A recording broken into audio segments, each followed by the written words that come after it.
Les salles de cinéma, les sièges en velours rouge, les grands écrans, l'obscurité et le pop-corn. L'idée d'aller au cinéma et de ne pas prendre de pop-corn semble aujourd'hui absurde pour beaucoup. Mais pourquoi le pop-corn s'est-il retrouvé associé à cette expérience? En fait, cet encas est vieux de plusieurs milliers d'années, et il est bien sûr originaire des Amériques. Les plus anciens épis de maïs à pop-corn remontent à 4000 ans, et ont été découverts dans le Nouveau-Mexique, aux États-Unis. Nous ne savons pas exactement comment ni pourquoi il était utilisé à l'époque, mais il existait déjà un moment. En revanche, nous savons que dès le XVIe siècle, le pop-corn était important aux yeux des Aztèques. Ils le consommaient, bien entendu, mais ils l'utilisaient aussi pour leurs cérémonies, en s'en servant comme décoration et comme coiffe pour les statues de leurs divinités. Il semblerait même qu'il ait existé une danse spécifique du pop-corn exécutée par des jeunes filles. C'est la suprématie du pop-corn à son apogée. Par la suite, au XIXe siècle, le pop-corn est devenu un aliment très courant pour le petit déjeuner. Oui, les gens le grignotaient comme nous mangeons les céréales aujourd'hui, avec du lait ou de la crème. Après la généralisation de l'usage de la charrue à soc, il est devenu facile de cultiver de grandes quantités de maïs à éclater. Il y en avait beaucoup et il était très bon marché. C'est ce qui en faisait aussi un aliment parfait à servir pendant les fêtes, tant en guise de nourriture que de décoration. Les grains étaient également un cadeau très courant à offrir. Aujourd'hui, tu n'apprécierais probablement pas de recevoir un paquet de pop-corn en cadeau. Mais à l'époque, il était tellement apprécié que c'était une des meilleures choses à recevoir. On pouvait en faire ce qu'on voulait. On pouvait le faire cuire, ou décorer sa porte ou sa cheminée avec, ou n'importe quoi d'autre. Très polyvalent, il ne se dégrade jamais. Mais alors vraiment jamais. Combien de temps penses-tu que les grains de pop-corn durent? Apparemment très longtemps. Récemment, des scientifiques ont retrouvé des grains de pop-corn datant d'un millier d'années dans le Chili actuel. Et devine quoi? Ils étaient encore en mesure d'éclater après tout ce temps. Le pop-corn était très populaire, même pendant la Grande Dépression. Lorsque tout allait mal, que les gens s'appauvrissaient et que les entreprises faisaient faillite, ils pouvaient encore s'offrir un sachet de pop-corn à 500 pour égayer un peu leur quotidien. Lorsqu'un banquier d'Oklahoma a fait faillite, il a acheté une machine à pop-corn et a commencé à en vendre dans la rue. En quelques années, il avait gagné assez d'argent pour racheter ses 3 fermes. Malgré les temps difficiles, les gens continuaient d'aller au cinéma. Pour attirer les spectateurs, le prix des billets a été réduit au maximum. Et bon nombre d'hommes et de femmes déboursaient ces 10 centimes pour se divertir de temps à autre. Bien entendu, l'expérience était très différente de celle que nous vivons aujourd'hui. Imagine le tableau.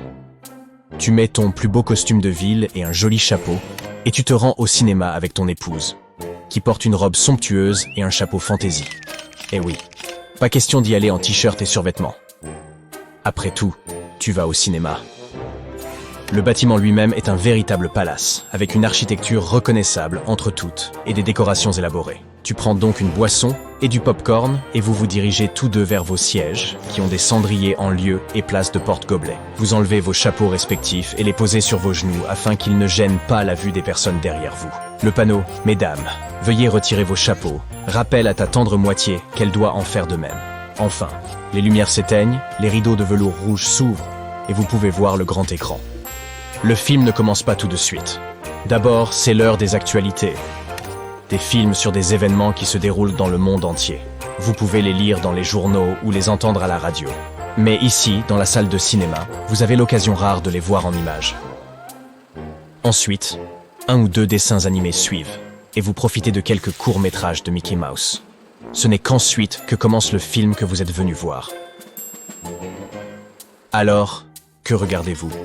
Ce pourrait être Frankenstein, New York Miami, Les Temps modernes, Les Révoltés du Bounty, Blanche-Neige et les 7 nains, Le Magicien d'Oz, Autant en emporte le vent, Charlie Chaplin, Katharine Hepburn, Judy Garland, Henry Fonda. Voici les stars qui brillent alors au firmament, parfois en noir et blanc et d'autres fois en couleur. Pendant que vous profitez du film, des ouvreurs en uniforme se faufilent discrètement dans la salle avec leurs lampes de poche, escortant les spectateurs en retard jusqu'à leur siège. D'autres fois, ils recherchent un spectateur en particulier pour l'avertir qu'il a reçu un coup de téléphone et l'escorter jusqu'à la billetterie afin qu'il puisse prendre cet appel. Le film s'achève, mais la soirée n'est pas encore terminée. À l'époque, Les gens vivaient une expérience cinématographique intégrale, parce qu'il y avait encore un autre long métrage après le film, généralement un film plus ancien ou moins populaire. Nombreux étaient ceux qui restaient pour le voir également. Mais avant cela, il y avait un entracte. Tu pouvais aller chercher d'autres friandises pour le spectacle pendant que le personnel du cinéma en profitait pour changer les bobines et lancer le film suivant. Dans les États-Unis des années 30, les salles de cinéma étaient la propriété des studios hollywoodiens, qui y projetaient leurs propres films. Cette situation a changé en 1948, lorsqu'une loi a été adoptée autorisant les distributeurs à projeter tous les films qu'ils avaient achetés. C'est alors que les grandes enseignes de cinéma que nous connaissons aujourd'hui ont commencé à apparaître. 5 ans plus tard, le premier cinéma à son stéréophonique faisait son apparition, améliorant l'acoustique et augurant une nouvelle ère pour les films. Dans les années 90, les bobines de films ont commencé à être remplacées par des projecteurs numériques. De plus en plus de films ont commencé à être réalisés avec cette technique.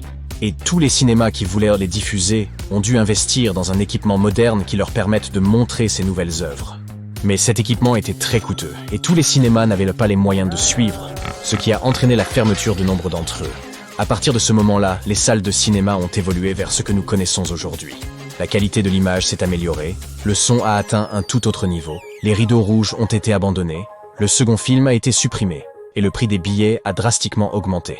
Malgré tous ces changements, une chose demeure inchangée, le pop-corn. Au fait, à leur début, les cinémas n'accueillaient pas le pop-corn en intérieur. Mais voici comment les choses ont évolué. Lorsque les gens ont commencé à aller au cinéma, tout le monde voulait apporter un encas. Il pouvait s'agir de n'importe quoi, mais le choix le plus évident était celui des bonbons. Dans les années 40, la production de sucre et de nombreux autres biens superflus a considérablement ralenti, entraînant un déficit. Alors, que pouvait-on emporter au cinéma à la place? C'est alors qu'ils se sont tournés vers le pop-corn, un encas populaire et bon marché. Au début, les propriétaires de cinéma étaient les contres et ne vendaient pas de pop-corn dans leurs salles. Un groupe de personnes mangeant du pop-corn dans l'obscurité ne pouvait que semer le désordre. Mais la demande était là, et des vendeurs extérieurs sont apparus à proximité des cinémas, distribuant du pop-corn à tous ceux qui voulaient le faire passer en douce l'intérieur. Les propriétaires des salles de cinéma ont fini par baisser les bras et ont décidé de s'enrichir eux-mêmes grâce à cette activité. Et le faible coût du pop-corn leur a également été bénéfique. À présent, presque tout le monde achète des encas et des boissons, et c'était également courant à l'époque des premiers cinémas. Mais savais-tu que les sièges des salles de cinéma n'étaient pas équipés de porte-gobelets avant 1981? Eh oui, les cinémas AMC ont été les premiers à les installer dans les accoudoirs, et avant cela, les gens devaient simplement tenir leur boisson pendant tout ce temps. Le sol devait être sacrément poisseux à l'époque. Pourtant, la vente de snacks dans les salles de cinéma était une bonne solution, même si elle nécessitait un peu de nettoyage. Savais-tu que les cinémas modernes gagnent la majeure partie de leur argent grâce aux snacks qu'ils vendent à l'intérieur? Oui, les bénéfices générés par les billets de cinéma vont principalement aux studios auxquels les cinémas achètent leurs films. Un cinéma ne commence à tirer des bénéfices de la diffusion d'un film que s'il le diffuse pendant au moins 2 mois, ce qui est très long et n'est pas le cas de tous les films. En revanche, les bénéfices générés par la vente de friandises reviennent principalement au cinéma lui-même. La prochaine fois, ne te sens donc pas si amer d'avoir payé trop cher ton pop-corn et ton soda. Ce sont ces prix élevés qui permettent à de nombreux cinémas de rester en activité. Ils nous diffusent des publicités pour la même raison. C'est un secteur compétitif et ils ne peuvent donc jamais s'enrichir assez pour assurer la pérennité de leur modèle d'exploitation.